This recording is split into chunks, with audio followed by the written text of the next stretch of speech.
अस्सलामुअलैकुम and welcome to memorize TV. दोस्तों, इंसान इस जमीन की मखलूक नहीं है, बल्कि इंसान जमीन का एलियन है। जी हाँ, अमेरिकी इकोलॉजिस्ट डॉक्टर एलिसन सिल्वर ने यह तहलका खेज इंकशाफ किया है। डॉक्टर एलिस सिल्वर ने अपनी किताब ह्यूमन आर नॉट फ्रॉम अर्थ में दावा किया है कि इंसान इस सियारे जमीन का असल रिहायशी नहीं है, बल्कि इसे किसी दूसरे सियारे पर तख्लीक किया गया है और किसी वजह से इसके असल सियारे से इसको मौजूदा रिहायश यानी जमीन पर भेज दिया गया। डॉक्टर एलिस, जो कि एक साइंसदान, मुहक्किक, मुनसफ और अमेरिका के नामवर इकोलॉजिस्ट हैं। दोस्तों, इसकी किताब में इसके अल्फाज पर गौर कीजिए और जहन में रखिए कि ये अल्फाज एक साइंसदान के हैं जो किसी भी मजहब पर यकीन नहीं रखता। इसका कहना है कि इंसान जिस माहौल में पहली बार तख्लीक किया गया, वो सियारा, वो जगह इस कदर आरामदेह, पुरसुकून और मुनासिब माहौल वाली थी जिसे VIP कहा जा सकता है। वहाँ पर इंसान बहुत ही नर्मो नाजिक माहौल में रहता था। इसकी नाजुक मजाजी और आराम परस्त तबीयत से मालूम होता है कि इसे अपनी रोजी रोटी कमाने के लिए कुछ तगोदो नहीं करना पड़ती थी। ये कोई बहुत ही लाडली मखलूक थी जिसे इतनी लग्जरी लाइफ मुयस्सर थी। वो माहौल ऐसा था जहाँ सर्दी और गर्मी की बजाय बहार का मौसम रहता था और वहाँ सूरज जैसे खतरनाक सियारे की तेज धूप और अल्ट्रा वाइट शुआएं बिल्कुल नहीं थी जो इसकी बर्दाश्त से बाहर और तकलीफ दे होती हैं। तब इस मखलूक यानी इंसान से कोई गलती हुई। इसको किसी गलती की वजह से इस आरामदेह और अयाश माहौल से निकालकर फेंक दिया गया था। जिसने इंसान को इस सियारे से निकाला था वो कोई इंतहाई ताकतवर हस्ती लगती है जिसके कंट्रोल में सियारों सितारों का निजाम भी है। वो जिसे चाहता, जिस सियारे पर चाहता, सजा या जजा के तौर पर किसी को भी भिजवा सकता था। वो मखलूकात को पैदा करने पर भी कादर है। डॉक्टर स्लोर का कहना है कि मुमकिन है कि जमीन किसी ऐसी जगह की मानंद थी जिसे जेल करार दिया जा सकता है। यहाँ पर सिर्फ मुजरमों को सजा के तौर पर भेजा जाता हो, क्योंकि जमीन की शक्ल काला पानी जेल की तरह है। खुशी के एक ऐसे टुकड़े की शक्ल जिसके चारों तरफ समंदर ही समंदर है, वहाँ इंसान को भेज दिया गया। डॉक्टर स्लोर एक साइंटिस्ट है जो सिर्फ मुशाहिदात के नताइज हासिल करने के बाद अपनी राय कायम करता है। इसकी किताब में साइंसी दलाइल का एक अंबार है जिनसे इनकार नहीं किया जा सकता। इसके दलाइल की बड़ी बुनियाद जिन पॉइंट्स पर है, इनमें से चंद एक साबित शुदा ये है। नंबर 1, जमीन की कशिश और इंसान जहाँ से आया है उस जगह की कशिश में बहुत ज्यादा फर्क है। जिस सियारे से इंसान आया है वहाँ की कशिश जमीन से बहुत कम थी, जिसकी वजह से इंसान के लिए चलना फिरना, बोझ उठाना वगैरह बहुत आसान था। इंसानों के अंदर कमर दर्द की शिकायत ज्यादा ग्रेविटी की वजह से होती है।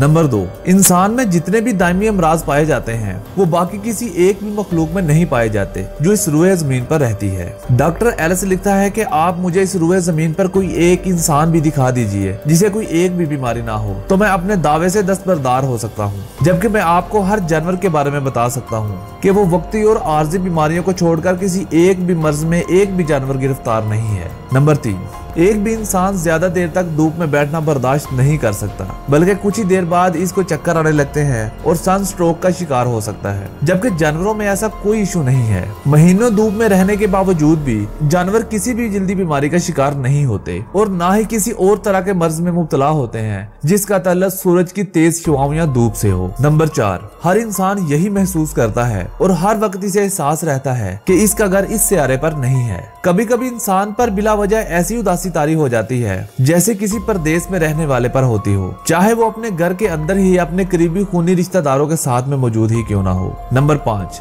जमीन पर रहने वाली तमाम मखलूकात का टेम्परेचर ऑटोमेटिक तरीके से हर सेकंड के बाद रेगुलेट होता रहता है। यानी अगर सख्त और तेज धूप है तो इनके जिस्म का दर्जा हरारत खुदकार तरीके से रेगुलेट हो जाएगा, जबकि उसी वक्त अगर बादल आ जाते हैं तो इनके जिस्म का टेम्परेचर साए के मुताबिक हो जाएगा। जबकि इंसान के अंदर ऐसा कोई सिस्टम नहीं है, बल्कि इंसान बदलते मौसम और माहौल के साथ बीमार होने लग जाएगा। मौसमी बुखार का लफज सिर्फ इंसानों में है, जानवरों में नहीं। नंबर 6, इंसान इस सियारे पर पाए जाने वाले दूसरे जानदारों से बहुत मुख्तलिफ है। इसका DNA और जीन्स की तादाद इस सियारा जमीन पर पाए जाने वाले दूसरे तमाम जानदारों से बहुत ज्यादा मुख्तलिफ है। नंबर 7, जमीन के असल रिहायशी यानी जानवरों को अपनी गजा हासिल करना और इसे खाना मुश्किल नहीं, वो हर गजा डायरेक्ट खाते हैं। जबकि इंसान को अपनी गजा के चंद लुकमे हासिल करने के लिए हजारों जतन करने पड़ते हैं। पहले चीजों को पकाकर नरम करना पड़ता है और फिर इसके मैदा और जिस्म के मुताबिक वो गजा इस्तेमाल करने के काबिल होती है। इससे भी जाहिर होता है कि इंसान जमीन का रहने वाला नहीं है। जब ये अपने असल सियारे पर था तो वहाँ इसे खाना पकाने का झंझट नहीं उठाना पड़ता था,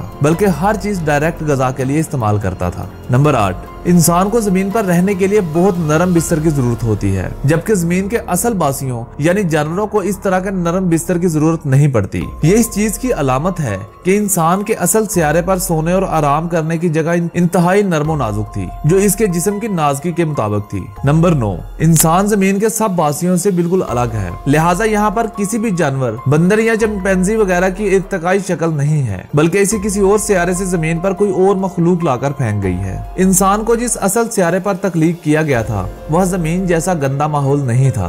इसकी नरमो नाजुक जिल्द जो जमीन के सूरज की धूप में जलस कर स्याह हो जाती है, इसके पैदाइशी सियारे के मुताबिक बिल्कुल मुनासिब बनाई गई थी। ये इतना नाजुक मिजाज था कि जमीन पर आने के बाद भी ये अपनी नाजुक मिजाजी के मुताबिक माहौल पैदा करने की कोशिश करता रहता है, जिस तरह इसे अपने सियारे पर आरामदेह बिस्तर पर सोने की आदत थी। वो जमीन पर आने के बाद भी इसी के लिए अब भी कोशिश करता है ताकि ज्यादा से ज्यादा आरामदेह जिंदगी गुजार सकूं। जैसे खूबसूरत, कीमती और मजबूत महलात, मकानात इसे वहाँ इसके माँ बाप को मुयस्सर थे, वो अब भी उन्हीं जैसे बनाने की कोशिश करता है, जबकि बाकी सब जानवर और मखलूकात इस सब से बेनियाज हैं। यहाँ जमीन की मखलूकात अकल से आरी और थर्ड क्लास जिंदगी की आदी हैं, जिनको ना अच्छा सोचने की तौफीक है, ना अच्छा रहने की और ना ही अमन सुकून से रहने की। इंसान इन मखलूकात को देखकर खूनख्वार हो गया है, जबकि इसकी असलियत मोहब्बत और पुरसुकून जिंदगी थी। ये एक ऐसा कैदी है जिसे सजा के तौर पर थर्ड क्लास सियारे पर भेज दिया गया ताकि अपनी सजा का दुरानिया गुजार कर वापिस आ जाए। डॉक्टर एलिस का कहना है कि इंसान की अक्ल शऊर तरक्की से अंदाजा होता है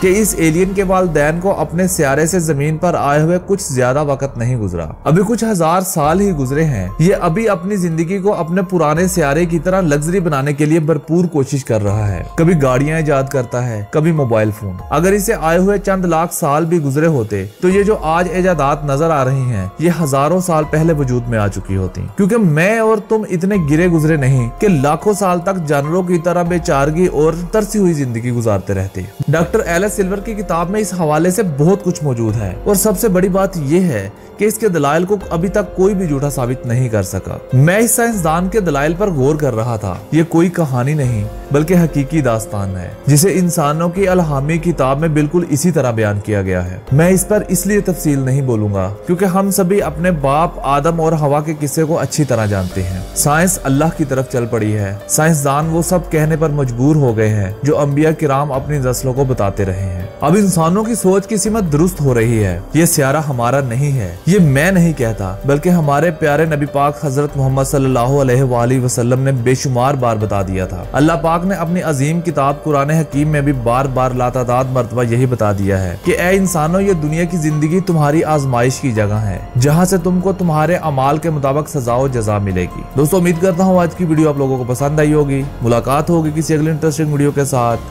तब तक के लिए अल्लाह हाफिज।